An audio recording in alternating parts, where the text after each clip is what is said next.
Pastors na naadiri, pataas kamot mga pastors. Salamat sa Ginoo, salamat sa inyong mga kinabuhi. Sama sa ko ang gihingon, nag-ingon ko nga bata pa ko nga di ko magpastor. But at the end of the day, God has His own plans in our lives. I still end up being a pastor. I'd like to start in John 15:6. The title of our message this evening is Living Your Calling with the Finish Line in Mind. Many of us live our lives o nagkinabuhi ta nga wala ta kabalo unsay ato ang katapusan.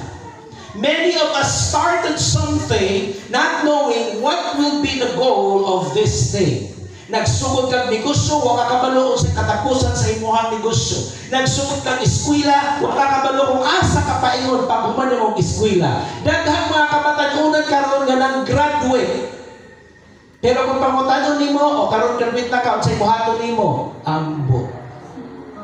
Pagkasayang sa kinabuhi, ni graduate pa ka maestra, ni graduate pa ka engineer, ni graduate pa ka nurse, ang ending asa ang ending nila? Call center.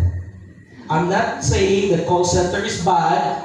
What I'm trying to say is, ang imuhang eskwelahan, dapat ang ending nimo, dadto ka kay mo imong eskwelahan.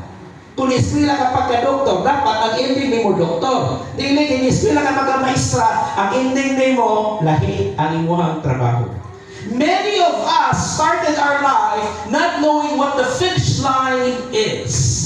It would be difficult to live a life without any goal or any direction or purpose na naman. Wa makakabalo kung sa imuhang buhaton sunod sa imuhang kinabuhi. But when you have something in your mind that you know that when I do this, I want to be like that in the future.